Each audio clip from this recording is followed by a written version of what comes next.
अस्सलामुअलैकुम and very good morning. जाको लाहौर में आप सबको खुश आमदीद कहते हैं। मैं हूं मुनीब आसिफ। मैं बिल्कुल ठीक ठाक हूँ। उम्मीद करती हूँ आप लोग जहाँ कहीं होंगे खैरियत से होंगे। और जनाब, नया दिन है, नए हफ्ते का आगाज़ हम करने जा रहे हैं पॉजिटिव एनर्जी के साथ और पॉजिटिविटी के साथ। हमें हमेशा आगे का सोचना चाहिए और अपने आप को भी पॉजिटिव रखना चाहिए। आज कुछ सेहत के बारे में बात कर लेते हैं, क्योंकि कहा जाता है कि जान है तो जहाँ है। बज़ाहिर ये छोटा सा जुमला ना अपने अंदर बहुत बड़ी हकीकत रखता है कि हम हैं तो ये जहाँ है, वरना कुछ भी नहीं है। हर इंसान, चाहे वो किसी भी उम्र का हो या किसी भी पेशे से ताल्लुक़ रखता हो, वो एक सेहतमंद और तंदुरुस्त ज़िंदगी गुजारना चाहता है। अब तंदुरुस्ती हज़ार नेमत है, ये कहावत बहुत पुरानी है, इसमें भी एक हकीकत छुपी हुई है। तो सिर्फ चंद आसान चीज़ें हैं जिन पर हम अमल करके हम अपनी सेहत को अच्छा बना सकते हैं और खुशगवार ज़िंदगी का आगाज़ कर सकते हैं। एक तो सुबह जल्दी उठें, और इससे देखा गया है कि जो लोग जल्दी उठते हैं उनका पूरा दिन बड़ा चाको चौबंद गुजरता है, और बनिस्बत उन लोगों के जो देर से उठते हैं। और ये एक ऐसी बेहतरीन आदत है जो आपकी ज़िंदगी में एक तो आसानियाँ लेकर आती है, और दूसरा कि आपके पास प्रोडक्टिविटी बहुत ज़्यादा बढ़ जाती है। रोज़ाना वर्जिश करें। कुछ लोगों के लिए ये बहुत मुश्किल काम है, या इस काम के लिए उनके पास वक्त नहीं होता है। अगर आप पहले उसूल पर अमल दरामद कर लेंगे ना, सुबह जल्दी उठने की कोशिश करेंगे, तो आपके लिए रोज़ाना वर्जिश के लिए भी अच्छा खासा वक्त जो है ना वो निकल सकता है। अब वर्जिश के लिए बहुत से जो लोग हैं वो मुख्तलिफ़ तरीके अडॉप्ट करते हैं। आपको जो आसान लगता है ना, आप उस पर अमल कर सकते हैं। आपने चहलकदमी करना है, टहलना है। आप अगर कुछ और नहीं कर सकते हैं ना, तो सुबह की आप सैर कर ले। सुबह उठकर आप नेचर को देखें, उससे अपने आप को कनेक्ट करने की कोशिश करें। अगर कुछ भी नहीं आपने करना, आप सिर्फ बैठ जाएं वहाँ जाके किसी पार्क में और देखें, ग्रास को देखें, खूबसूरत दरख्तों को देखें, आसमान को देखें, ताकि आपको पता चले कि अल्लाह पाक ने खूबसूरत नज़ारे हमारे लिए रखे हैं। शुक्र अदा करें अल्लाह का। ये भी एक थेरेपी होती है। तो ये सारे काम आप वन बाय वन अपनी ज़िंदगी में रोज़ाना के बुनियाद पर शामिल कर सकते हैं। सिर्फ सुबह उठने की आदत को ना अपना लें। तो ये आज का हमारा पैगाम था जो हमने आपके साथ शेयर किया है। आगे बढ़ते हैं। जनाब, सांस की बीमारी एक ऐसी तकलीफ़देह बीमारी है जो बच्चों समेत किसी को भी हो सकती है। अब बच्चों में सांस के मसाइल की वजूहात हो सकती हैं। वायरल इन्फेक्शन हो सकता है, किसी को एलर्जी हो सकती है, दमा, सांस की नाली में कुछ चीज़ फंस जाना, या सांस लेते वक्त बाज़ औक़ात होता है कि सांस छोड़ते वक्त सीटी की आवाज़ आना, ये दमे की वजूहात हो सकती हैं। अब तिब्बी इलाज के साथ साथ ना कुछ ग़िज़ाई आदात जिनकी मदद से शायद हम इस कंडीशन को बेहतर कर सकते हैं, उस पर भी बात करेंगे। दूसरा ये कि ऐसे कौन से फल सब्ज़ियाँ, क्योंकि एंटीऑक्सीडेंट्स से भरपूर होती हैं, जो कि आपकी इस कंडीशन को बेहतर बना सकती हैं, क्योंकि आपकी इम्यूनिटी जो है वो लो हो जाती है। तो ऐसी कौन सी डाइट हमें लेनी चाहिए। दूसरा ये कि एलर्जेंस में अगर आपको एलर्जी है तो क्या वो भी एक बीमारी की सूरत में सामने आएगी। यहाँ पर दमा उसको कहा जाता है। तो ये आज हमने इसके ऊपर बात करनी है कि अगर किसी को अस्थमा हो जाता है, दमा हो जाता है, तो उसकी क्या रेमेडीज़ हो सकती हैं, क्या इलाज हो सकता है। तो इस पर बात करने के लिए हमारे साथ मौजूद हैं डॉक्टर इरफान मलिक साहब हैं, जो कि प्रोफेसर ऑफ पल्मोनोलॉजी हैं। डॉक्टर साहब, आपको वेलकम कहते हैं। जागो लाहौर में कैसे हैं आप? ठीक है। और ईशल जाकिब ने भी हमें ज्वाइन किया है, जो कि क्लिनिकल न्यूट्रिशनिस्ट एंड डाइटिशियन है। ईशल, आपको भी वेलकम कहते हैं। कैसे हैं आप? ठीक है। गुड। आप कैसी हैं? मैं भी बिल्कुल ठीक ठाक। डॉक्टर इरफान, सबसे पहले आप ही की तरफ आऊँगी। बहुत से लोग कहते हैं जी हमें एलर्जी है, फिर बहुत से लोग कहते हैं जी हमें दमा है। अब ये एलर्जी किसी भी चीज़ से हो सकती है, और दमा, क्या ये एक ही चीज़ें हैं, ये दोनों अलग अलग हैं? सबसे पहले तो ये बताइए। बिस्मिल्लाह, बहुत ख़तरनाक सवाल आपने पहले मुझसे पूछ लिया। देखिए, बदकिस्मती से हमने एलर्जी और एस्थमा को सेपरेट कर दिया। अच्छा, सेपरेट कर दिया। बट ये टू बी ऑनेस्ट एक ही डिजीज़ के दो नाम हैं। ठीक है। ओके। एलर्जी या एलर्जन वो चीज़ें हैं जो कि ट्रिगर करेंगी वो अलामत जिनको हम एस्थमा कहते हैं। सही। एस्थमा जिसको हम उर्दू में दमा भी कहते हैं। हाँ जी। जिसका मतलब लेमैन के लिए यही काफ़ी है कि सांस की सोजिश हो जाती है। अब इसकी चार अलामत होती हैं, जिसमें सांस में सीटों का आवाज़ का आना, चलने से सांस का फूलना, सांस में तंगी या खांसी का होना। ओके। इन चार में से अगर कोई भी अलामत आपको दिन के किसी पहर, specifically late night, early morning किसी मौसम में या किसी चीज़ से ट्रिगर हो जाए तो हम इसको अस्थमा लेबल करते हैं। अब हम इसको जब हमारे पास टाइम कम है और मरीज से हम बहस नहीं करना चाहते तो हम कह देते हैं एलर्जी। तो जब वो एलर्जी कह दे तो हमारी जो पॉपुलेशन है आवाम जो है वो बड़ी सेटिस्फाइड हो जाते हैं, अच्छा ठीक है एलर्जी है, कोई बात एलर्जी है डॉक्टर साहब। अब वो हमारे पास आता है, डॉक्टर साहब तुसी नवी गल दस रहे हो, 10 साल से तो हम एलर्जी कह रहे थे। सो टेक्निकली ये एक ही चीज़ों के दो नाम हैं और एलर्जन वो अवामिल हैं जिससे अस्थमा की अलामत ट्रिगर हो जाती है। ठीक है, मतलब दोनों एक ही चीज है। हमने खुद से ना थोड़ा सा मॉडर्नाइजेशन की तरफ चले गए ना, तो अपने आप को मॉडर्न दिखाने के लिए हम कह देते हैं ओ माय गॉड हमें तो एलर्जी है, हमें so if you have a symptom like खांसी, सांस में सीटों के आवाज का आना, चलने से सांस का फूलना, सांस में तंगी, कोई भी एक अलामत हो, अगर इन चारों में से कोई एक भी होगी तो आप जो है अस्थमा का शिकार लाइकली अस्थमा का शिकार हो। ठीक है, आप अस्थमा का शिकार है। अब यूजुअली आपके पास जो लोग आते हैं वो किस तरह की सिम्टम्स के साथ आते हैं, प्रेजेंट करते हैं? देखिए बच्चों और बड़ों में थोड़ा डिफरेंस होता है। बच्चों में यूजुअली कफ ज़्यादा प्रोडोमिनेट कर रहे होते हैं और जब वो स्कूल गोइंग होते हैं फिर देखा ये जाता है, माएँ गौर करती हैं कि डॉक्टर साहब जब भी इनको ज़ुकाम होता है वो 10 दिन से ज़्यादा चलता है और ज़ुकाम के साथ इनके सांस में सीटियों की आवाज़ आना शुरू होती है। ये नॉर्मल नहीं है। नॉर्मल किसी भी शख्स को अगर ज़ुकाम हो तो वो 10 दिन के अंदर ठीक हो जाता है। अगर वो 10 दिन से ज़्यादा टाइम ले रहा है इसका मतलब है उसकी कोई फैमिली टेंडेंसी है। बिकॉज एस्थमा फैमिली में रन करता है तो यूजुअली कोई ना कोई पेरेंट्स या ग्रैंड पेरेंट्स या कोई फर्स्ट डिग्री रिलेटिव में हमें कुछ अलामत मिल जाती है, which is very important point in history. जब हम किसी भी बच्चे से या बड़े से सवाल पूछते हैं और फिर पूछते हैं कि आपके और फैमिली मेम्बर में कोई अलामत है, तो ज़रूरी नहीं कि और फैमिली मेम्बर में एस्थमा ही की क्लासिकल अलामत हो। बाज़ लोगों में सिर्फ अर्टिकेरिया होता है कि जिस्म पे खारिश होती है।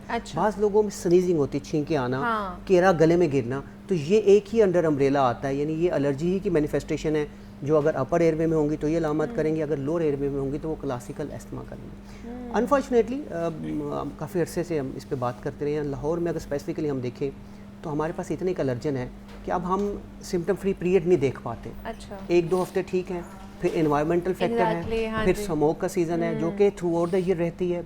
अब अक्सर वो हमें नज़र सिर्फ स्मोक में आती है, तो हमारे यहाँ अब वो सिम्टम फ्री टाइम जो है वो बड़ा शॉर्ट हो गया है। ठीक है। सो इसमें एक और इम्पॉर्टेंट फैक्टर जो मैं समझता हूँ जिसमें कुछ अरसे से हमने बात भी शुरू की हुई है वो ये कबूतर्स का होना है।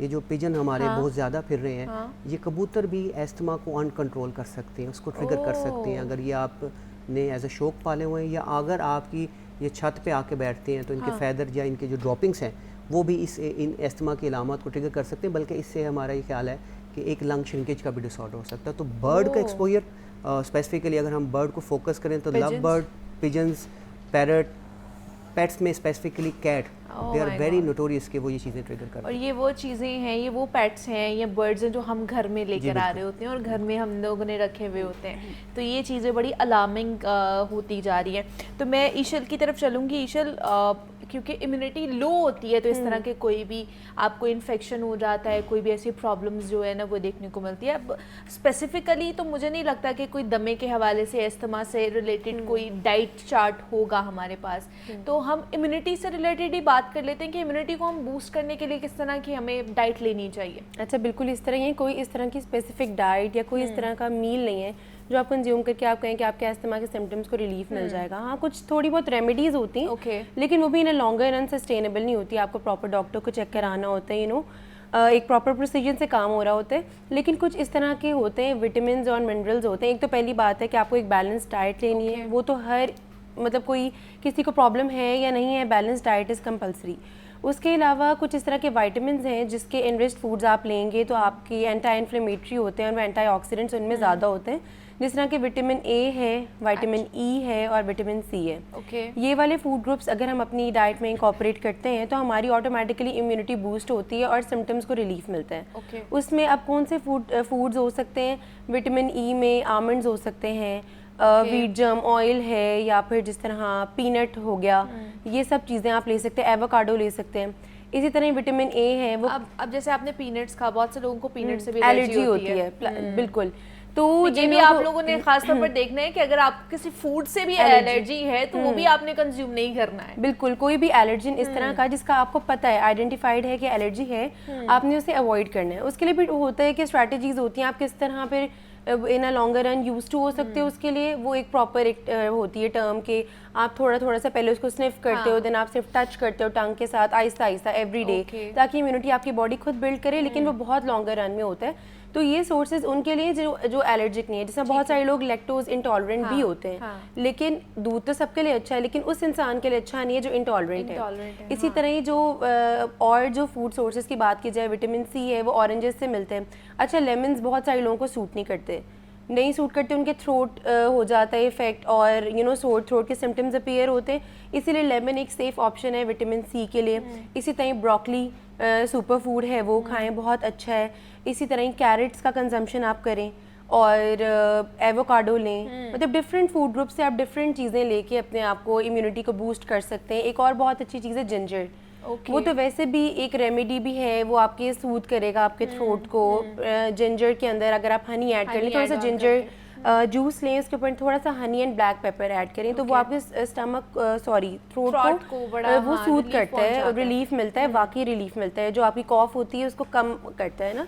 और इसी तरह ही जो है ये सारी चीज़ें जो है फूड ग्रुप्स ये हमने कंज्यूम करने हैं। प्लस हमने सल्फाइड फ्री फूड लेना है। तो हमारे बहुत सारे एलर्जेंस हमारी डाइट में मौजूद होते हैं। कुछ तो आइडेंटिफाइड होते हैं जिनका हमें पता है कि हम इससे एलर्जिक है, हमने ये नहीं खाना। लेकिन कुछ सल्फाइड्स वगैरह उन चीज़ों में होते हैं, जैसे अब हम ड्राई फ्रूट्स खा रहे हैं। एक होता है ड्राई फ्रूट नट्स, वो नहीं, ड्राई फ्रूट्स होते हैं जैसे ड्राइड मैंगोज, ड्राइड आप कह लें कि जो भी फ्रूट्स हैं उनको ड्राई किया जाता है। बिल्कुल, खुबानी भी आजकल ड्राई की जाती है, बहुत ज़्यादा रेडिली अवेलेबल। उनके ऊपर सल्फाइड्स हो सकते हैं बिकॉज वो डिहाइड्रेशन उनको करते हैं, तो उसके ऊपर डेफिनेटली कुछ ना कुछ एजेंट्स होते हैं जो कि उसे प्रिवेंट करते हैं, तो आपने वो नहीं लेने। प्लस आपने फूड कलर्स या फिर जो प्रिजर्वेटिव्स वाली चीज़ें हैं वो नहीं लेनी, यानी कि जो भी चीज़ प्रोसेस्ड है वो आपने नहीं लेनी, क्योंकि उसमें मोस्ट लाइकली के कुछ इस तरह के एलर्जेंस हो सकते हैं जो कि आपके सिम्टम्स को एग्रीवेट कर दें। ठीक है। तो हम सिर्फ उसको टोन डाउन कर सकते हैं फूड के साथ जो एंटी इन्फ्लेमेटरी है या फिर एंटीऑक्सीडेंट रिच है, लेकिन हमें कुछ चीज़ों को अवॉइड भी करना है, जिनमें स्पेसिफिकली जैसे मैंने सल्फाइड्स बताया है। इसी तरह हमें मैग्नीशियम रिच फूड्स लेने हैं, सेलेनियम रिच फूड्स लेने, जिसमें चॉकलेट है, डार्क चॉकलेट, अगेन ब्रोकली है, फिर उसके अलावा नट्स हैं जिसमें आप डिफरेंट तरह के नट्स ले सकते हैं, वो बहुत हेल्दी हैं। जिंजर शॉट्स ले सकते हैं अगेन, तो वो ये सब चीज़ें, सेलरी ले सकते हैं, कैबेज ले सकते हैं, लेकिन अगेन ये उनके लिए जिनका गैस ट्रिगर नहीं होती। तो एक और चीज़ है जो हमारे डायफ्राम पे लोड डालता है, दैट इज़ ब्लोटिंग। तो अगर आपने कुछ इस तरह का फूड खा लिया, जैसा कि बीन्स हैं या फलियां वगैरह, बीन्स, कुछ दालें इस तरह की हैं, कुछ इस तरह की वेजिटेबल्स है जिस तरह गोभी हो गई, कैबेज, कॉलीफ्लावर, ये सब चीज़ें खा के क्या होता है कि आपको ऑटोमेटिकली ब्लोटिंग हो जाती है, और ब्लोटिंग सिम्टम्स को मिमिक कर लेती है। सो हमें लगता है हमें ब्रीदिंग डिफिकल्टी हो रही है, और हमें एट टाइम्स इतनी ज़्यादा एक्सक्रूशिएटिंग पेन होती है कि हमें लगता है कि शायद हमें हार्ट पेन है, वेयरएज वो ब्लोटिंग होती है। तो हम कंफ्यूज कर जाते हैं सिम्टम्स को। बहुत सारे लोग जो बहुत हेल्थ कॉन्शियस होते हैं वो ज़्यादा परेशान हो जाते हैं कि ये क्या हो गया, वेयरएज वो ब्लोटिंग है। तो हमने इस तरह के फूड्स को अवॉइड करना है जो हमें ब्लोट कर देता है, तेजाबियत का जो गैस का शिकार आपको कर रहे हो, तो ये सारी चीज़ों का भी आपने ख्याल रखना है। अच्छा डॉक्टर इरफान, जिस तरह हम बात कर रहे थे कि बहुत से लोगों को फूड एलर्जी भी होती है, अब जैसे पीनट से बहुत से लोगों को एलर्जी हो जाती है, उनका ट्रिगर हो जाता है, बहुत से लोगों को अंडा खाने से हो जाती है, तो ये भी क्या उसी के साइंस एंड सिम्टम्स में आएगा कि ये एक अलग जॉनरा है? गुड क्वेश्चन जी। देखिए, फूड एलर्जी जो है हमारी पब्लिक इसको बहुत फोकस करती है, लेकिन वो अच्छी बात है, मैं आई एम वेरी हैप्पी कि उन चीज़ों का जिक्र नहीं हुआ। ये 2% ऑफ एस्थमा को डिस्टर्ब करेंगे, ओनली 2% ऑफ एस्थमा। अच्छा। लेकिन हमारी पब्लिक का सबसे बड़ा इंटरेस्ट ये है कि डॉक्टर साहब दूध, चावल, केला, दही जो है ना वो हमारा रेशा कर रहा है, वो एस्थमा का बाइस बन रहा है। हम साइंटिफिकली ये समझते हैं कि नट्स, जिसमें स्पेसिफिकली वॉलनट और पीनट जो हैं, ये एस्थमा को ट्रिगर कर सकते हैं। फिर जितने भी ये कोल्ड ड्रिंक्स हैं, स्पेसिफिकली बिल्कुल ठीक कहा, जिसमें प्रिजर्वेटिव्स शामिल हैं, वो आपके अपर एयरवे को डिस्टर्ब करते हैं। और remember, upper airway and lower airway ये दोनों एक ही सिस्टम है, और अगर अपर एयरवे ट्रिगर होता है तो प्रोबेबिलिटी है कि लोअर एयरवे भी ट्रिगर हो सकता है। सो हमारी डाइट में इन्हीं डाइट का मेन रोल है। फिर बिल्कुल 100% राइटली शी सेड के जो रिफ्लक्स करती हैं, जितनी भी, जब आपको गैस्ट्रिक डिस्टेंशन होती है, बेसिकली ये एसिड रिफ्लक्स करती है। जब एसिड रिफ्लक्स करती है तो वो भी कफ यूजुअली लेटने को, रात को लेट नाइट होती है, तो वो हम कंफ्यूज कर देते हैं विद दिस एस्थमा। सो यही वो डाइट्स हैं जिनको हम यूजुअली अवॉइड करने का कहते हैं इन पेशेंट जिसको एस्थमा होता है। जहाँ तक बात कही आपने एग की, तो बिल्कुल ठीक है, लेकिन ये एग का जो कंपोनेंट है, जब हम पेरेंट्स को समझते हैं कि वो एस्थमेटिक हैं और बच्चों में टेंडेंसी ज़्यादा है, तो हमारा ये ख्याल है कि वीनिंग में बच्चे को एग लेट दिया जाए। इसका मतलब ये नहीं है उसको एग से डिप्राइव्ड ऑफ कर दिया जाए, उसको लेट दिया जाए। उसका भी कंसेप्ट ये होता है कि उसकी सब इतनी इम्यूनिटी डेवलप हो चुकी होती है कि उस वक्त वो टॉलरेट कर लेता है। सो एग जो है वो बिकॉज वो एक बैलेंस न्यूट्रिशन है, हमें वो रिक्वायर्ड भी है, तो हम उसे अवॉइड नहीं करवा सकते हैं। अच्छा, अब ये बताएं कि अब बच्चों में भी होता है, बड़ों में भी, ये लेटर ऑन में एज में भी हो सकता है, ये बच्चे जब पैदा होते हैं तब साथ लेकर आते हैं दमे की बीमारी? बिल्कुल, ये जेनेटिक डिसऑर्डर है। So genetic disorder and then up and above हम उसमें जो ट्रिगर ऐड करते जाते हैं, जैसे हमारे इंडोर जो ट्रिगर्स हैं, बिल्कुल वो उसको इन्हांस कर देती हैं। और इस वजह से ही यूजुअली मतलब एक चीज़ और याद रखें, लोगों का कुछ ये भी कंसेप्ट है कि शायद ये एक से दूसरे को लगता है, तो ये ऐसे नहीं है। ये फैमिली में ज़रूर रन करता है, लेकिन ये एक से दूसरे को लगने की सलाहियत नहीं रखता। ठीक है, मतलब जैसे हम कोरोना की बात करते थे ना, एक से दूसरे में लग जाता है, ये वैसा नहीं है, ये उस तरह नहीं लगता। अच्छा ईशल, जिस तरह हमने बात की कि एक तो एलर्जीज हो जाती हैं, अब रेमेडीज भी कुछ लोगों को काम आती है ना। अब डाइट के साथ साथ क्या फिर हमें अपने विटामिन सप्लीमेंट्स ये भी चीज़ें लेनी चाहिए? बिल्कुल, सप्लीमेंट्स भी लेने चाहिए। अच्छा, सप्लीमेंट्स फर्स्ट रिजॉर्ट नहीं होते हैं, एंड रिजॉर्ट होते हैं। पहले तो ये कहा जाता है कि डाइट से अपने लें, आपकी डाइट ही इतनी एम्पल होनी चाहिए कि सप्लीमेंट्स की जरूरत ना पड़े। बिकॉज सप्लीमेंट्स लेने में क्या होता है कि आपको नो डाउट एम्पल अमाउंट में हर चीज़ मिल रही है, लेकिन उसका एक साइड इफेक्ट ये है कि इन अ लॉन्गर रन वो आपको टॉक्सिसिटी कॉज कर सकता है। अच्छा। तो अगर आप एक विटामिन को बहुत ज़्यादा, जैसे बहुत ज़्यादा कैल्शियम भी बोन्स के लिए अच्छा नहीं है। ओके। और बहुत ज़्यादा जो हम लेते हैं सप्लीमेंट्स जिनमें बहुत ज़्यादा विटामिन्स और मिनरल्स होते हैं, वो आपके वैसे ही स्टमक को डिस्टर्ब कर सकता है, टॉक्सिसिटी कॉज कर सकता है, एट टाइम्स किडनी इश्यूज आ जाते हैं, किडनी स्टोन्स भी हो सकते हैं। तो पहला तो ये है कि डाइट के जो सोर्सेज मैंने बताए हैं, अगेन रिपीट कर देती हूँ। एक स्वीट पोटैटो है, वो लें, ब्रोकली लें, एवोकाडो लें, जिसको एलर्जी नहीं है वो पीनट ले। उसके अलावा जो है कैरेट्स लें, ऑरेंज का कंजम्पशन आपका ज़्यादा होना चाहिए। डिपेंड करता है कि आपकी जो है फोर्टिफाइड मिल्क्स होते हैं जिसमें विटामिन डी भी इसमें इंपॉर्टेंट होता है, तो लाजमी नहीं कि आप वो सप्लीमेंटल फॉर्म में लें। फोर्टिफाइड मिल्क्स होते हैं, डिफरेंट ब्रांड्स के होते हैं, वो अच्छे होते हैं। उसमें फोर्टिफाइड, इसमें कैल्शियम भी ज़्यादा है और उसमें विटामिन डी भी है। तो वो क्योंकि रेडिली अवेलेबल हमें इस तरह नहीं मिलता फूड से, एक सैल्मन से मिलता है, एक हमें शेलफिश से मिलता है। अच्छा। और उसके अलावा हमें जो होते हैं मतलब सी फूड से मिलता है, लेकिन हम यहाँ जनरली लाहौर में या पाकिस्तान में इतना ज़्यादा नहीं अवेलेबल होता। विंटर्स में भी खाते हैं तो शायद सिर्फ प्रॉन्स, सैल्मन भी इतना एक्सपेंसिव है, तो फिर विटामिन डी के सोर्सेज में विटामिन डी आप अपनी डाइट में इंकॉर्पोरेट करें।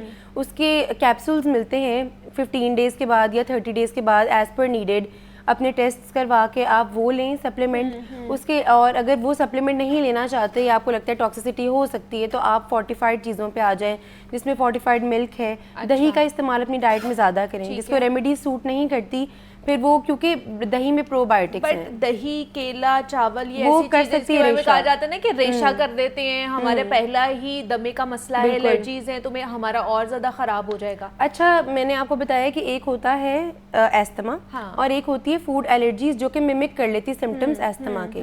सो I am talking about the food allergies और जो उसको इम्यूनिटी को बूस्ट करने वाली चीज़ें। बिकॉज एस्थमा है तो वो तो आपको इनहेलर और जो प्रॉपर ट्रीटमेंट है वो ही करना है, लेकिन ये तब है जब आपको एलर्जीज हैं या जब आपका एक्सपोजर हो रहा है किसी एलर्जन से, तो फिर ये होगा तो इम्यूनिटी को बिल्ड करना है। हर इंसान, नॉर्मल इंडिविजुअल केला खाता है, उसको नहीं प्रॉब्लम होता, सिर्फ उसको होता है जिसको थोड़ा ट्रिगर हुआ हो तो आप कहते हैं अच्छा थोड़ी देर अवॉइड कर ले, बिकॉज आप इन अ लॉन्गर रन आप उसको क्विट नहीं कर सकते। तो इसी तरह ही जो है बनाना जो है that is potassium rich. Potassium बहुत इंपॉर्टेंट है इम्यूनिटी के लिए, हमारे लिए बनाना बहुत अच्छा है। इसी तरह ही दही जो है प्रोबायोटिक है। आप देखिए हमारा गट हेल्दी होगा, जैसे मैंने मेंशन किया कि गैस थी, गैप ब्लोटिंग होती है तो वो मिमिक कर लेता है, डायफ्राम पे लोड डालता है।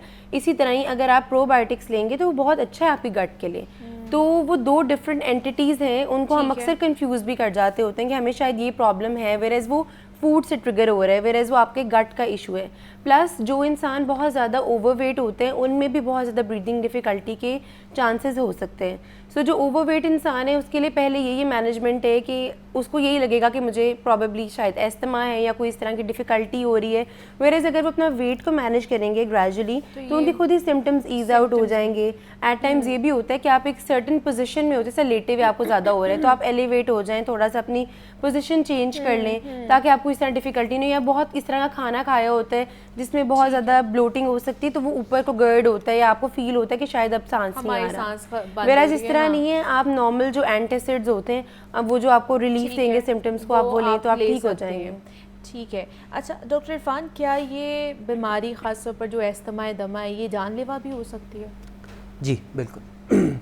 अगर आप इसको कंट्रोल ना करें और तो ये एपिसोड बार बार जब होना शुरू हो जाते हैं तो ये आपके जो लंग्स हैं उनको वीक कर देते हैं और वो हमारी नॉर्मल ट्रीटमेंट को रिस्पॉन्ड नहीं करते। अच्छा। और ये लंग एक ऐसा लंग बन जाता है जो स्मोकर्स लंग जिसको हम कहते हैं, जिसको COPD आपने नाम सुना है कैसी बीमारी का, फिर डिफ़िकल्ट होता जाता है। तो इस वजह से मतलब इससे परेशान ना हो, जब डॉक्टर दमा कहता है तो फिर इसको एक्सेप्ट करें और ट्रीटमेंट लें और फॉलोअप में ज़रूर रहें।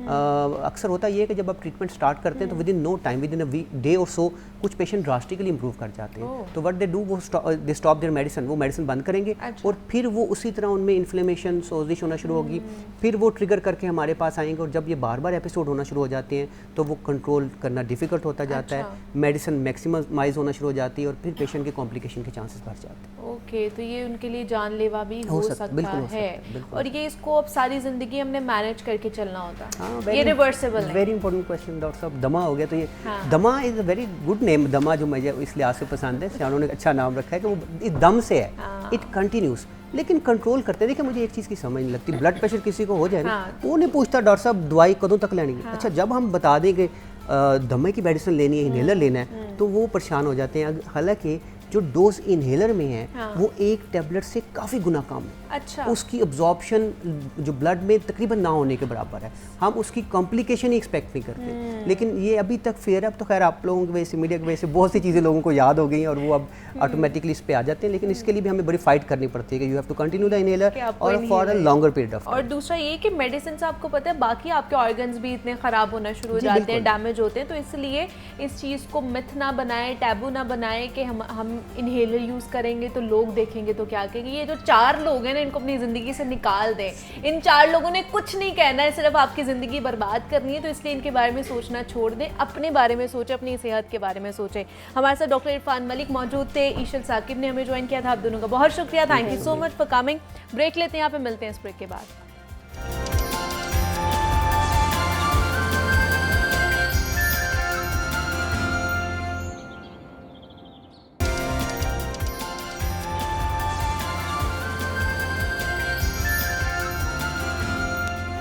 वेलकम बैक टू जागो लाहौर। जनाब, अब कुछ बात कर लेते हैं महंगाई के हवाले से, क्योंकि शहर लाहौर में गिरा फरोशी जो है वो उरूज पर है और चीनी की बढ़ती कीमत पर आज हमने बात करनी है, क्योंकि हुकूमत तो इसके ऊपर बेबस दिखाई देती है, खामोश दिखाई देती है। चीनी की कीमत पर मनमाना इजाफा जारी है और चीनी की कीमत कहीं 175 है तो कहीं 180 रुपये फ़ी किलो भी वो बेची जा रही है।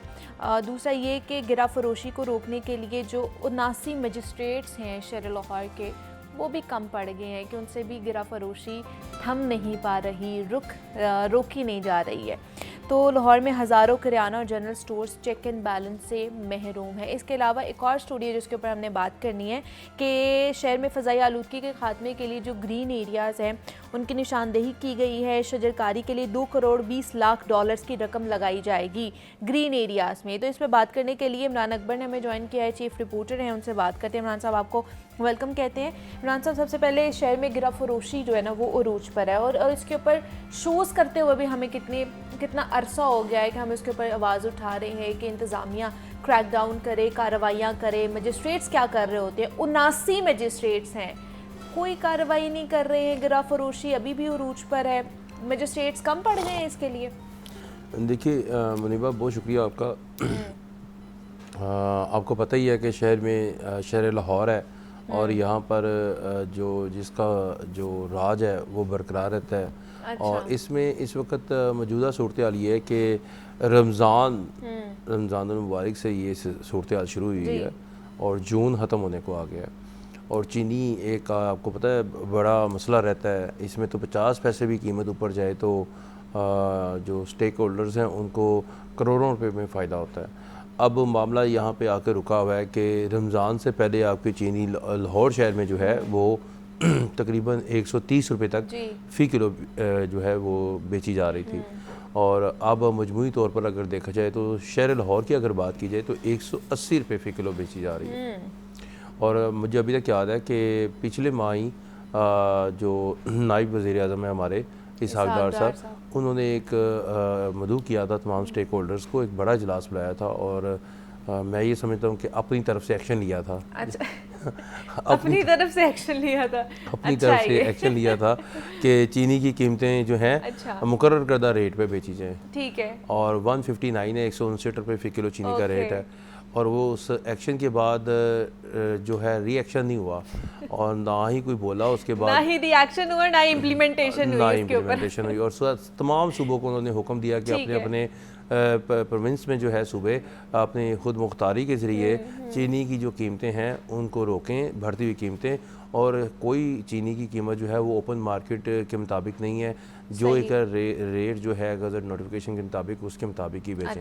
अब देखें 159 की आवाज़ आई हुई है, 160 161 यानी कि एक्समेट रेट होगा 155, तो उसके मुताबिक तो 159 की बिकनी चाहिए, तो अच्छा रेट था। 160 लगा लें। अभी मौजूदा सूरत हाल में जो है वो चीनी 180 तक, 180 रुपये, यानी कि 170 से 180 के दरमियान जो है ना राउंड अबाउट अगर कहा जाए तो हम अगर 10 दुकानदारों से पूछते हैं तो उनमें से 4 दुकानदार 180, 4 जो है वो 178, यानी कि जहाँ पे जिसका वो लग रहा है ना उसके पास लग रहा है जिसका, तो वो उसके। अब मुझे बताएं कि कहाँ पे एक्शन के बाद रिएक्शन हुआ, कहाँ, मुझे तो कहीं पे भी कोई ग्राम फरोशी को कंट्रोल करते हुए नजर नहीं आ रहा। क्या फायदा हुआ तो बुलाने का और मीटिंग करने का? वो अपना मीटिंग मिनट्स तो बन गए ना, मीटिंग मिनट्स में हमने तो मीटिंग कर ली, हमने लोगों को कह दिया, हमारा तो ये डिज़ाइन है, हमने तो ये कहा हुआ है, अब इसको कोई इसके ऊपर कोई इम्प्लीमेंट ना करे। अब देखिए ना आपके लाहौर शहर में अगर इम्प्लीमेंट किसने करना है? इन्होंने करना है ना, ये जो ब्यूरोक्रेट्स बैठे हैं इन्होंने कराना है, इन्होंने करना है। ये जो इंतजामिया है, डीसी हैं, इनके नीचे मजिस्ट्रेट्स हैं, इन्होंने करने हैं। अब तो पंजाब इन्फोर्समेंट रेगुलेटरी अथॉरिटी बन गई है, तो उसका भी इनॉग्रेशन होने जा रहा है। अब इनॉग्रेशन की क्या ज़रूरत है? आपके शहर में तो चाहे एक बंदा भी जो है वो पिस रहा है, ये अथॉरिटी की इनॉग्रेशन का वेट कर रहे हैं कि जब वो अथॉरिटी फाल होगी उसके बाद इनको काबू में किया जाएगा। हालांकि इतने ज़्यादा इनके पास अब वसाइल होंगे, इतनी ज़्यादा पावर्स होंगी, तो इसके बावजूद जो है वो हर जो तबका है, ख़ास तौर पे गरीब तबका, वो पिस रहा है। अब देखें ना, मैं चीनी की बार बार इसलिए बात कर रहा हूँ कि 25 पैसे भी चीनी का रेट ऊपर जाए तो जो है ना, ये बहुत बड़ा जो है वो एज है। अब आपके शहर में, शहर से मुराद ये है कि लाहौर शहर में 180 है, तो बाहर के शहरों में क्या सूरत हाल होगी? आपकी मंडी जो है आपसे तकरीबन यहाँ से 3-4 किलोमीटर दूर है।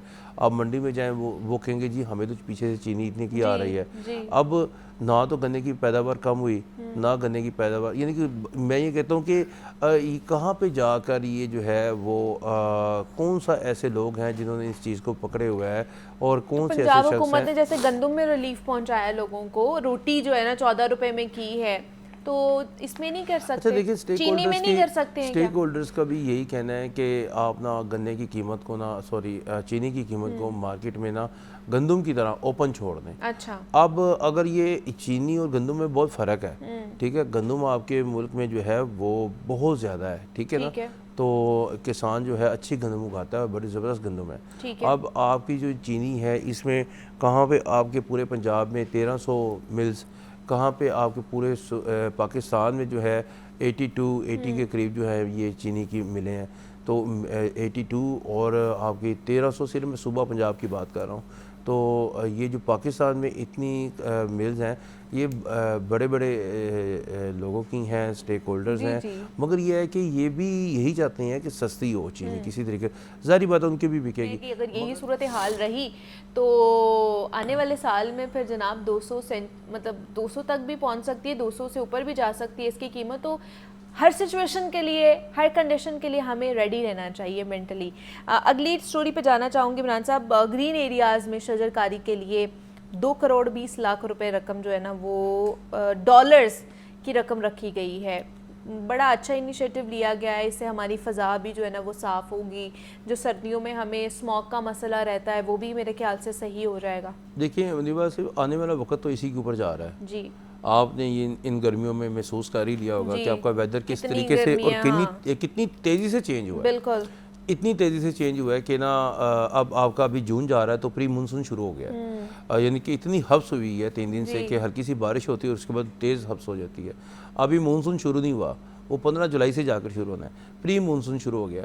अब मुझे तो लगता है बिफोर आफ्टर कोई 5 ईयर और ज़्यादा पीछे आ जाएंगे, मई में कह दिया जाएगा प्री मानसून शुरू हो जाएगा। अभी वो कह रहे हैं 29 ऑफ जून से मानसून की बारिशों का आगाज हो जाएगा। मैं वही तो कह रहा हूँ, अभी प्री मानसून है ये 15 जुलाई से जाके आपका मानसून शुरू होता है। यानी कि एक तरीका जो एक आ रहा है ना हर साल, अब ग्लोबल जो ये क्लाइमेट चेंज है, ये आपका ये इतना ज़्यादा पीछे आ रहा है कि इतना वेदर जो है वो चेंज हो रहा है। वेदर के ऊपर ही तो सारा सिस्टम चल रहा होता है, आपके बिजनेस चल रहे होते हैं, आपकी इकॉनमी चल रही होती है। लेकिन मुझे ये भी समझ नहीं आती इमरान साहब के पहले यही लोग, यही इदारे, डिपार्टमेंट जो है लोगों को घर बनाने, सोसाइटीज बनाने के लिए जगह देते हैं, दरख्त काटे जाते हैं, ग्रीनरी जो है ना उसको कंक्रीट में बदला जाता है और बाद में फिर शजरकारी के लिए पैसे और रकम रखी जाती है। देखिए आपके ये तो खुला तजाद नहीं, ये आपके रूडा रावी जो है यहाँ पे बनाने जा रहे हैं। वही तो बात है ना कि पहले खुद ही वहाँ पे सारी आबादी आपने लेकर आनी और बाद में आपने कहना जी हमारी फजा खराब हो गई है। हो जाएगी तो ये क्या करेंगे फिर ये कहेंगे कि हर घर के ऊपर जो है छोटा छोटा लॉन बनाएं, हर घर के ऊपर जो है वो 4 दरख्त लगाएं, या हर घर में जो है वो 2 दरख्त लगाना ज़रूरी होंगे। हर होटल में, हर जो प्लाज़ा है, बड़ा प्लाज़ा बन रहा है, उनमें ग्रीनरी करें। अब मुझे बताएं कि आपका शहर लाहौर, इसमें कोई शक नहीं बड़ा हो रहा है, मगर आपकी ग्रीनरी साथ साथ ख़त्म हो रही है। आपका लाहौर तो सारा जो है वो इसको कह लें कि अर्बनाइजेशन की तरफ जा रहा है और इसको सारा टोटल फर्श डाल रहे हैं। आपकी सड़कें, आपकी गलियां, आपकी ये बड़ी अच्छी बात है, खूबसूरती बढ़ती है, सफाई ख़त्म होती है, लोगों के मसाइल ख़त्म होते हैं, मगर वहाँ पर बनाएं जहाँ पे ज़रूरत है।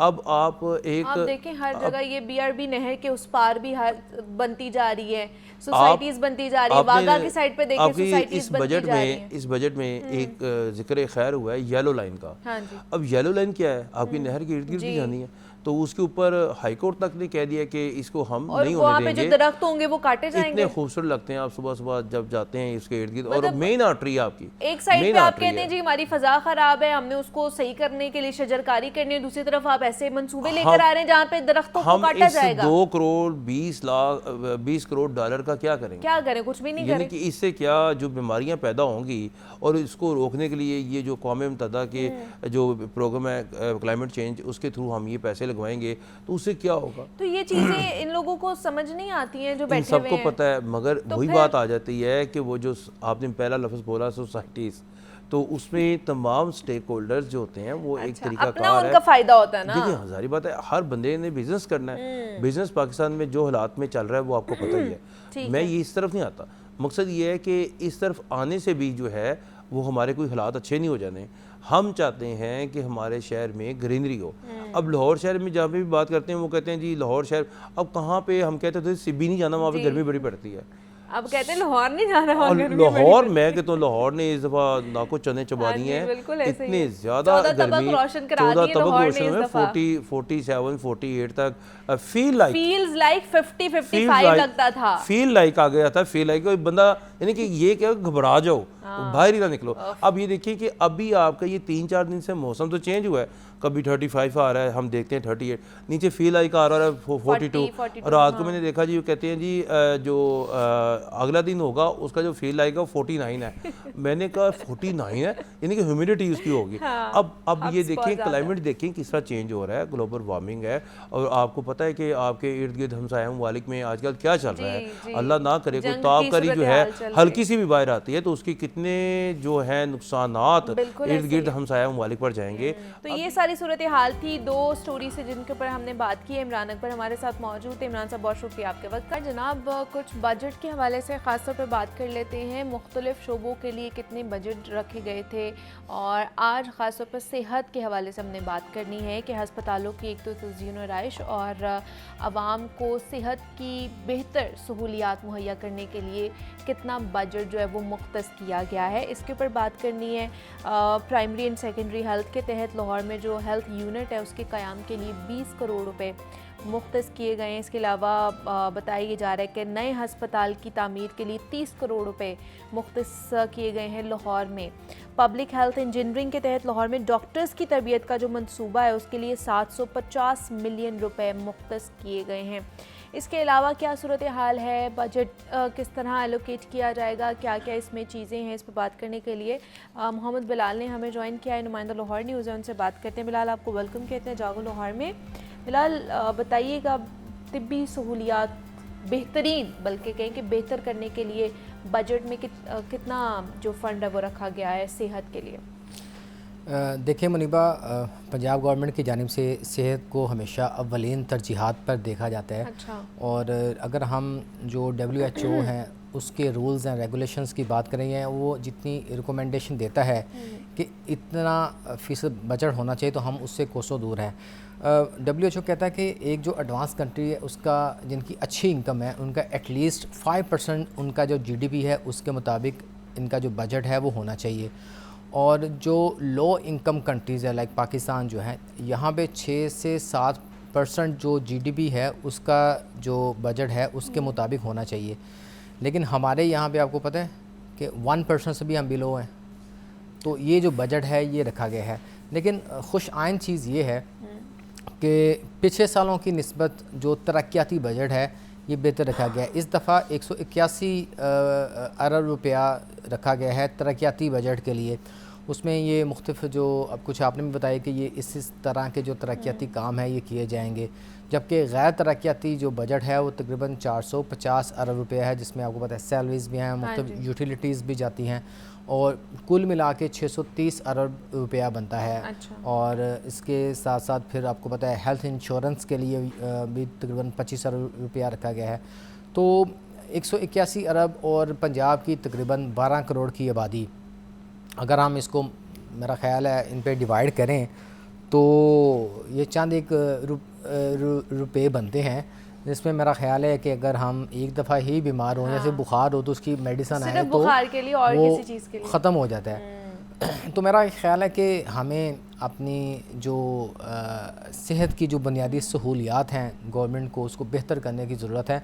अभी ये सारा मैं बजट पढ़ रहा था तो उसमें बड़े बड़े प्रोजेक्ट्स भी थे जिनके लिए बजट रखा गया है। और बड़ी खुशाइन बात है, चूँकि हम एक कई अरसे से कह रहे थे कि जो नवाज शरीफ कैंसर हॉस्पिटल अब ये बनाने के, हमारे पास पंजाब में स्पेशलाइज्ड कैंसर हॉस्पिटल नहीं है।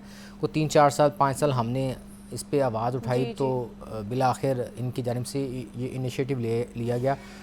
देर आए दुरुस्त आए, लेकिन उसमें यह है कि कैंसर में जितने लोग मर रहे हैं, ख़ासकर स्टेज 3 और 4 के पेशेंट को वहाँ पे कंपनसेट किया जाएगा, उनको एटलीस्ट पेन किलर्स दी जाएगी ताकि वो घरों पे की बजाय कराहत या दर्द लेने की बजाय वहीं पे आके अपना जो है ना वो करवा सके। तो ये एक अच्छा है। इस साल में भी इसके लिए तकरीबन 12 अरब रुपया रखा गया है। अच्छा। टोटल ये तकरीबन ये 70 अरब से ज़ायद का ये प्रोजेक्ट है, क्योंकि हर साल फ़ेज़ 1, फ़ेज़ 2, फ़ेज़ 3 के पॉइंट ऑफ व्यू से इसको जो है ना फंक्शनल किया जाएगा। तो अभी इसके फ़ेज़ 1 की तैयारियां, कहा यह जा रहा है कि इसी साल इसका जो फ़ेज़ 1 है पर्टिकुलरली उसको कर दिया जाएगा। फिर आप देखें कि हमारे पास बजट आ गया और बजट में मैं ये देख रहा हूँ कि जो प्रिवेंशन के ऊपर जो काम करना था, देखिए मुनीबा, हमारा ये जो बजट है तकरीबन 181 अरब, 450 अरब तो निकल गया ना मुख्तलिफ कामों में। तो हम प्रिवेंशन पे क्या कर रहे हैं, हम लोगों को अवेयरनेस कितनी दे रहे हैं, हम लोगों को बीमार होने से पहले कितना बचा रहे हैं, हम लोगों को जितने हमारे पास कैंसर में बेतहाशा पेशेंट है, कार्डियोलॉजी में इस वक्त हम नंबर 1 है, कार्डियोवैस्कुलर जो डिज़ीज़ है, शुगर ब्लड प्रेशर में हम दूसरे तीसरे नंबर पे हैं, इसी तरह हम पोलियो में नंबर 1 है, हेपेटाइटिस सी में हम दुनिया में पहले नंबर पे। हेपेटाइटिस सी की वजह से क्रॉनिक जब ये डिज़ीज़ होती है, सिरोसिस होने के बाद फिर आपको लिवर ट्रांसप्लांट की तरफ जाना जाता है, उसके इतने ज़्यादा पेशेंट्स हैं। फिर उसके बाद किडनी के मसाइल्स बहुत ज़्यादा, किडनी का जो ट्रांसप्लांट है, फिर लिवर ट्रांसप्लांट है, फिर बोन मैरो ट्रांसप्लांट है, हमारे यहाँ थैलेसीमिया, हीमोफीलिया के इतने ज़्यादा पेशेंट्स आ रहे हैं। जो कज़न मैरिज है इसकी रोकथाम या बिल के हवाले से भी मेरा ख्याल है बिल तो इसका अप्रूव हो गया, लेकिन अभी इसके लिए कोई हतमी SOPs नहीं बनाई है, इसके लिए भी इतनी सख्ती नहीं की गई कि निकाह से पहले आप अपनी जो मेडिकल रिपोर्ट्स हैं वो सख्त कराएं। तो अल्टीमेटली ये सारी जो बीमारियां हैं, TB हम सुनते थे कि वो फिर दोबारा रिवर्स होके आ गई, एड्स फिर आ गया। अच्छा, ये इतनी बीमारियां हैं जो मैंने आपको अभी गिनवाई हैं, और भी बहुत सारी बीमारियां हैं, डेंगू प्रिवेल कर रहा है। तो बेसिकली प्रिवेंशन के ऊपर बहुत ज़्यादा फोकस करने की ज़रूरत है, और मतलब हमारी पहले तो सिविल सिस्टम को बेहतर करने की ज़रूरत है, जिसकी वजह से टाइफाइड होता है, गैस्ट्रो की बीमारियां लगती हैं, हेपेटाइटिस ए होता है, हेपेटाइटिस सी होता है, बी तो ब्लड ट्रांसफ्यूजन की वजह से होता है। तो इनके ऊपर मैं देख रहा हूँ कि फ़ंड्स भी तकरीबन ना होने के बराबर है, अवेयरनेस भी तकरीबन ना होने के बराबर है। तो इस पे बहुत ज़्यादा इनको फोकस करने की ज़रूरत है। इन प्रोजेक्ट्स को ख़ासकर मैं इसमें कहूँगा कि जो महकमा सेहत प्राइमरी है, जो कि साथ हेल्थ पॉपुलेशन डिपार्टमेंट भी बन चुका है, ये उनके ऊपर बहुत बड़ी ज़िम्मेदारी है। नो डाउट कि इस वक्त के मेरी जो मिनिस्टर है ख्वाजा इमरान नज़ीर, सेक्रेटरी सेहत नादिया साकी बड़ा अच्छा काम कर रही हैं।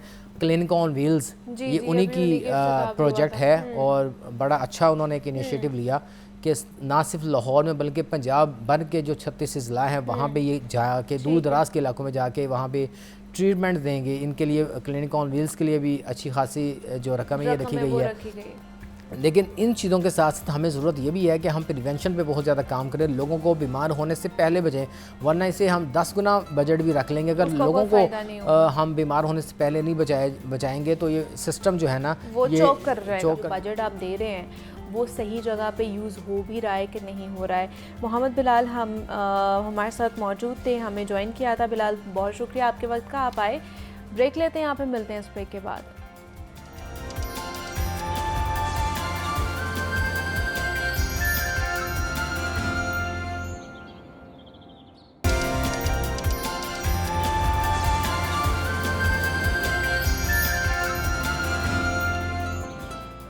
वेलकम बैक टू जागो लाहौर। जनाब, कुछ बात कर लेते हैं हम अपनी सोसाइटी के हवाले से, कुछ मुआशरे के हवाले से। जब हम घर का तसव्वुर करते हैं ना तो हमारे जहन में एक महफूज, पुरसुकून और पुरएतमाद जगह आती है। लेकिन अफसोस की बात यह है कि आप अब घरों की दीवारें भी ख़ातीन के लिए और बच्चों के लिए हिफाजत की ज़मानत नहीं रही हैं। हालिया सालों में बहुत सारे केसेस हमारे सामने आए हैं। रिपोर्ट से ये हकीकत खुलकर सामने आ चुकी है कि जिस्मानी हरासानी, बदसलूकी और जिनसी इस्तेहसाल जैसे संगीन जराइम अक्सर घर के अंदर ही होते हैं और इनके पीछे ज़्यादातर करीबी रिश्तेदार जैसे चाचा, मामू, फूफा, कज़न्स, यहाँ तक कि सौतेले वालिद या घर के मुलाजमीन इस दरिंदगी में मुलव्वस पाए जाते हैं। अब ये सब कुछ ना सिर्फ जिस्मानी बल्कि ज़हनी और नफ्सियाती तौर पर भी मुतासरा फ़र्द को ज़िंदगी भर का एक सदमा दे जाता है। लेकिन सवाल यह है कि ऐसे वाक़यात से हमने बचना कैसे है, वालिदैन कैसे होशियार और बाखबर रहें, और सबसे अहम, क्या पाकिस्तान में इस हवाले से कोई कवानीन मौजूद हैं? इस पर हम बात करेंगे। इस पर बात करने के लिए हमें बैरिस्टर अमृत ने ज्वाइन किया है। कानूनी पॉइंट ऑफ व्यू से जानेंगे कि ऐसे कौन से कवानीन मौजूद हैं और जो हम उसको प्रोसीजर में लेकर आ सकते हैं, तो उस पर बात करेंगे। अमृत, आपको वेलकम कहते हैं जागो लाहौर में। कैसी हैं आप? ठीक हैं? मैं बिल्कुल ठीक, thank you so much for having me on your show. और साथ ही साथ हमें डॉक्टर मरियम बतूल हैं, उन्होंने भी ज्वाइन किया है। साइकोलॉजिस्ट हैं, मोटिवेशनल स्पीकर भी हैं, एजुकेशनिस्ट भी हैं। मरियम, आपको वेलकम कहते हैं जागो लाहौर में। कैसी हैं आप? ठीक है, आई एम गुड अल्हम्दुलिल्लाह। What about you? मैं भी बिल्कुल ठीक ठाक। सबसे पहले अमृत, मैं आप ही की तरफ आऊँगी। ये जो मसला है हमारा सोसाइटी का, हरासमेंट, और ख़ास तौर पर बहुत सारे केसेस सामने आते हैं हमारे कि घर में ही बहुत सी ख़वातीन, बहुत से बच्चों को ये फेस करना पड़ता है कि घर में कोई भी ऐसा रिलेटिव होता है जो कि आपको अब्यूज़ कर रहा होता है, फ़िज़िकली अब्यूज़ कर रहा होता है, मेंटली अब्यूज़ भी आपको कर रहा होता है। तो ये चीज़ें, इसके हवाले से कोई कवानीन मौजूद हैं पाकिस्तान में? मुनीबा, सबसे पहले तो मैं ये बात बताऊं कि this is very very important topic जो आप लोगों ने रेज़ किया है, और इसके ऊपर जितनी ज़्यादा बात की जाए उतनी कम है। देखिए, हमारे यहाँ पे मुझे ये लगता है कि कवानीन मौजूद है। आपके पास चाइल्ड प्रोटेक्शन एक्ट मौजूद है, आपके पास चाइल्ड प्रोटेक्शन ब्यूरो मौजूद है, हमारे पास इसी तरीके से अगर हम सिर्फ विमेन की बात करें तो हमारे पास विमेन की डिफरेंट डिपार्टमेंट्स मौजूद हैं, चाहे वो इनहेरिटेंस के रिलेटेड है, चाहे वो हरासमेंट के रिलेटेड है, चाहे वो आपकी इमरजेंसी कॉल के रिलेटेड है, सब कुछ मौजूद है। इस वक्त जो चीज़ नहीं की जा रही या जिसकी बहुत ज़्यादा शिद्दत से ज़रूरत है करने की, वो है अवेयरनेस। वो है लोगों को ये बताना, ये तरबियत देना, अपने घर में ये तरबियत देना, एक बच्ची को बताना बैड टच क्या है, गुड टच क्या है। ये बातें सिर्फ हम लोग, अक्सर ये होता है कि हम लोग शोज़ पे कर देते हैं और ये चीज़ें बता देते हैं, लेकिन स्कूल लेवल के ऊपर ये एजुकेशन देना बहुत इंपॉर्टेंट हो गई है। आप देखिए, जब एक बच्चा पैदा होता है, चाहे लड़का है चाहे लड़की है, दो इंस्टीट्यूशन है जिसमें सबसे ज़्यादा टाइम स्पेंड करना है, फैमिली और स्कूल। तो अगर स्कूल के अंदर अगर फैमिली नहीं भी कंफर्टेबल बच्चे को एजुकेट करने को, तो मुझे ये लगता है एटलीस्ट स्कूल लेवल के ऊपर ये चीज़ें मौजूद होनी चाहिए, जिसकी बेसिस के ऊपर उनको इतनी एजुकेशन दी जाए, उनको इतना बताया जाए, उनको सही और गलत के बीच में मुआवजा सिखाया जाए, ताकि अगर कल को उनके आगे कोई गलत किस्म की एडवांसमेंट्स कर रहा है, चाहे वो उनका रिलेटिव है, चाहे वो घर में कोई वर्कर है, चाहे बाहर कोई है, तो एटलीस्ट उनको पता हो कि उन्होंने किस तरीके से इस चीज़ के ऊपर रिएक्ट करना है, विच इज़ वेरी इंपॉर्टेंट। अच्छा, चल जैसे आपने कहा कि एक तो अवेयरनेस है, दूसरा हमारे पास लॉज भी मौजूद हैं, एब्सोल्युटली। बट मुझे ये बताइए कि क्या पाकिस्तान में अगर घर में अगर ऐसा कोई मामला होता है तो क्या फौरी तौर पर हमें पुलिस कार्रवाई करनी चाहिए? एब्सोल्युटली 15 के ऊपर आप यकीन करें Muneeba, there has been innumerable instances. 2 दफ़ा मैं आपको बताती हूँ, ये जिस तरीके से आपकी ऊबर सर्विसेज होती हैं, यांगो के नाम से मतलब एक सर्विस चल रही है। मेरी 2-3 फ्रेंड्स के साथ ज़रा थोड़े से ऑकवर्ड से इंसिडेंट्स हुए थे। उन्होंने उसी टाइम में 15 को कॉल किया था, उन्होंने गाड़ी नंबर उन्होंने ट्रैकर भेज दिया था कि ये वाली गाड़ी, उन्होंने ट्रैक डाउन उसको किया था। इस्लामाबाद में ये इंसिडेंट हुए थे, यानी कि आपके फेडरल के अंदर ये चीज़ें हो रही हैं। What I am trying to say is that देखें, हालात कहीं पे भी आपके बड़े अच्छे हो सकते हैं, ये नहीं कि सिर्फ पाकिस्तान में होते हैं, आपके पास बाहर भी ऐसे हालात हो सकते हैं। लेकिन मैं ये समझती हूँ कि पुलिस ने इस चीज़ के ऊपर बहुत ज़्यादा काम किया है और वो बहुत जल्दी इस चीज़ के ऊपर एक्ट करते हैं। कि आपके पास ऑप्शन है कि आप वो ऑप्ट कर सकते हैं। साइकोलॉजिकल पॉइंट ऑफ व्यू से भी जान लेते हैं, मरीम हमारे साथ मौजूद है। मरीम, ये जो घर में होने वाले हरासमेंट केसेस होते हैं, ये बच्चों को ख़ासतौर पर जो ख़वातीन होती हैं उनको मेंटली कितना डिस्टर्ब कर सकते हैं और किस हद तक डिस्टर्ब रख सकते हैं उन्हें अपनी ज़िंदगी में? फ़र्स्ट ऑफ़ ऑल मुनीबा, मैं ये कहना चाहूँगी कि हमें अर्ली एज में अपनी बच्चियों की तरबियत करनी चाहिए, उन्हें बताना चाहिए good touch and bad touch. जो हम नहीं बताते, हम शर्म महसूस करते हैं, हम बच्चों की तरबियत प्रॉपर नहीं करते, और मोस्टली आपने देखा कि इंसिडेंट बच्चियों को और ख़वातीन को फेस करने पड़ते हैं। उन लैक ऑफ कॉन्फिडेंस इसी वजह से आ जाता है माशरे में, वो बिल्कुल भी क्योंकि इसे प्रमोट नहीं करते ना, आप उससे यू कैन से कि लोग छुपाते हैं, हाइड करते हैं, मतलब इन चीज़ों को शर्मिंदगी महसूस करते हैं, एक डर बैठ जाता है अंदर, कोई क्या कहेगा। और जो जुर्म करने वाला इंसान है उसका हौसला बुलंद होता उसका हौसला बढ़ जाता है और वो बार बार फिर उस चीज़ को प्रैक्टिस करता है कि इसने कौन सा किसी को बताना है। So it's very important, she was saying all the things very right, we have to train the kids and women also, you have to give shut up call, no कहना सिखाएं। मैंने ऐसे भी बहुत से केसेस देखे हैं मरियम के बच्चे अगर माँ बाप को बता भी देते हैं ना, माँ को ज़्यादातर बता भी देते हैं, माँ उनको चुप करा देती है, खुद भी चुप कर जाती हैं कि कोई बात नहीं, इट्स ओके, आपने बोलना नहीं है किसी को, ये हमारी इज्जत खराब होगी, फैमिली प्रेशर की वजह से, फैमिली प्रेशर, तुम्हारा बाप क्या कहेगा, तुम्हारी ही गलती होगी। ये वाले जो जुमले होते हैं ना, वो बच्चे की ज़हनी सेहत को और ज़्यादा मुतासर कर रहे होते हैं। हमें ट्रेनिंग्स की ज़रूरत है, हमें शऊर की ज़रूरत है, हमारे बच्चों में कॉन्फिडेंस इसीलिए नहीं आता क्योंकि हमारी माँओं में नहीं है। और secondly I want to tell you an incident when I was in graduation, मेरे एग्ज़ाम्स थे, तो when I was coming downstairs ना, ठीक है, तो I want to take my book, I went inside, I have taken my book, the teacher hold my hand, उसने मुझे खींचने की कोशिश की अपनी तरफ, तो मैं भागती हुई बाहर आई, बुक मैंने वहीं पे फेंक दी। आई वॉज एडल्ट, मैं कुछ कर सकती थी, लेकिन इतना कॉन्फिडेंस ही नहीं था। मेरी अम्मा बाहर खड़ी थी, आई डिडंट टेल माई अम्मी कि अम्मी अंदर क्या हुआ, कहती हैं why you didn't bring out your book. मैंने कहा वैसे वो मुझे मिल नहीं रही थी। यही कॉन्फिडेंस अगर मुझे बचपन में दिया होता तो मैं अपनी माँ को बताती, मेरी अम्मी उस वक्त कॉन्फिडेंट थी, वो इनिशिएटिव लेती, उसके खिलाफ आवाज़ उठाती। तो हमें ये चीज़ फ्रॉम 3 years प्लस पे बच्चे को बता देना चाहिए कि बेटे आपने नो कैसे करना है, आपने खुद को डिफेंड कैसे करना है। हमें स्कूल्स में और घरों पे, दोनों जगह पे, और ये हमारे समाज का भी एक ड्यूटी है, इट्स द ड्यूटी कि उन्हें भी इसे फुलफिल करना चाहिए। हम प्रोटेक्ट कर सकते हैं अपनी बच्चियों को सब मिलके कॉन्फिडेंस के साथ। बिल्कुल ऐसे ही है कि बच्चों को बचपन में ये कॉन्फिडेंस आपको देना चाहिए, बिकॉज बड़े होकर भी ये उनकी शख्सियत का एक हिस्सा बन जाते हैं। उस पर भी बात करते हैं मरियम से। अभी मैं अमृत की तरफ चलूँगी। अमृत, अगर बहुत से यहाँ पे केसेस फिर ये भी आते हैं, माँ बाप इसलिए भी चुप कर जाते हैं, जी हम थाने में जाएंगे, हमारी इज़्ज़त क्या होगी, फिर जब जो हमारा पुलिस कल्चर आपको पता है उसमें भी फिर ऐसी चीज़ें अब तो बहुत बेहतर हो चुका है, बहुत सारी चीज़ें जो है ना वो बेहतरी की तरफ जा रही हैं, तो हम ये नहीं कह सकते कि एक दो इंसिडेंट्स की वजह से सारा वो कल्प्रेट की तरफ चला गया। तो ये कल्चर की वजह से भी प्रेशर रहता है कि वहाँ जाएंगे तो वहाँ पे भी ये चीज़ें होंगी, वो भी हरासमेंट की तरफ जाएंगे, वो भी हरास करेंगे हमारे बच्चों को, हमें भी करेंगे, तो इसको भी तो ओवरकम करना है ना हमने। देखिए मुनीबा, जैसे अभी हम लोगों ने थोड़ी देर पहले भी डिस्कस किया और अभी भी जैसे मैम भी ये बात बहुत अच्छे तरीके से बता रही थी, हमारी सोसाइटी को ना इन जनरल ये बातें एक्सेप्ट करनी पड़ेगी कि ज़्यादती किसी के साथ भी हो सकती है, और ये नहीं कि सिर्फ औरतों के साथ, बंदों के साथ भी होती है, बच्चों के साथ होती है, बिल्कुल एब्सोल्युटली। और मैं ये समझती हूँ कि हमें अगेन एक तो अपने घरों में ये तरबियत देने की ज़रूरत है, एजुकेशनली ये बातें बताने की ज़रूरत है, और उसके साथ ही साथ सोसाइटी में भी थोड़ी एक्सेप्टेंस लाने की ज़रूरत है।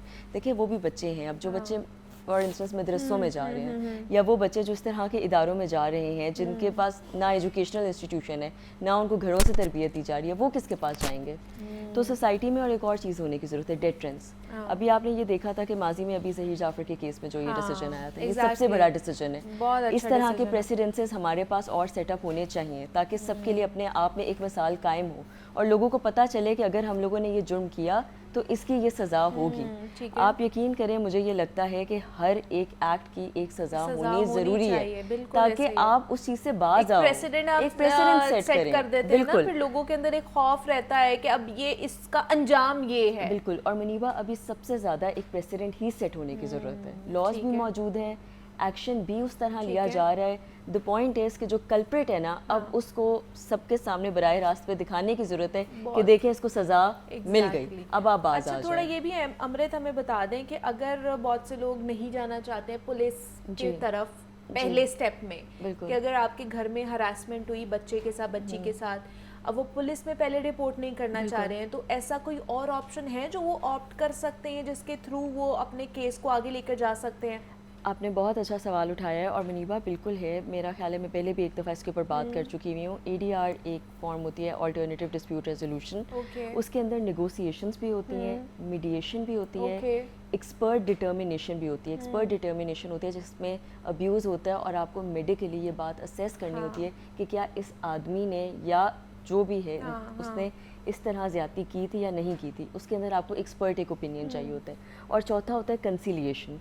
ये चारों वो एस्पेक्ट्स हैं जो फैमिली के अंदर भी, जिसमें बच्चों की कस्टडी के भी केसेस आते हैं, मियाँ बीवी के भी केसेस आते हैं, या इस तरह के केसेस जहाँ पे आप कोर्ट में जाने में इतना कंफर्टेबल नहीं होते हो कि चलो जी एक माँ बाप के अंदर होता है हमारी बच्ची की इज्जत ना हो, क्योंकि सोसाइटी के अंदर एक फिनोमिना तो एग्जिस्ट करता है। तो आप बिल्कुल जा सकते हो और वो इदारा इतना ज़्यादा महफूज है कि उसमें आपको वो एक लॉयर दे देते हैं। अगर एक्सपर्ट की ज़रूरत होती है तो वो भी आपके साथ हो जाता है, साइकोलॉजिकली साइकोलॉजिस्ट को भी देते हैं, और वो कहते हैं कि आप जहाँ कंफर्टेबल है, चाहे किसी कैफ़े में कंफर्टेबल है, चाहे किसी के घर कंफर्टेबल है, चाहे अपने किसी रिश्तेदार की जगह पे हैं, या यहाँ पे भी आना चाहते हैं, आपको एक रूम अवेलेबल है, आप लोग वकील आपस में दोनों पार्टीज़ के बैठेंगे, कंसिलिएट करेंगे, वो अपना बयान रखेंगे, वो अपना रखेंगे, एक जज वहाँ बैठेगा, एक्सपर्ट डिटर्मिनेटर बैठेगा, वो डिटर्मिन करेंगे क्या हुआ क्या नहीं हुआ और इसका हल कैसे निकलेगा। लेकिन वो कोर्ट वाला एक एटीट्यूड नहीं होता, बहुत कंफर्टेबल इन्वायरमेंट होता है, जो कि हमारे जो बहुत ज़्यादा यहाँ पे सैयद मंसूर अली शाह साहब ने उन्होंने बहुत ज़्यादा एडवोकेट किया था इस बात पे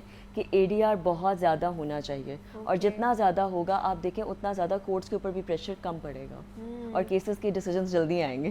बिल्कुल, कि अगर आप इस चीज़ को इस मतलब पुलिस के हवाले से या इस हवाले से डरते हैं कि वहाँ जाएंगे तो और बदनामी होगी, तो आपके पास एक ये भी ऑप्शन है कि खुदा न खास्ता कोई ऐसा मामला हो जाता है तो आप इसको भी ऑप्ट कर सकते हैं।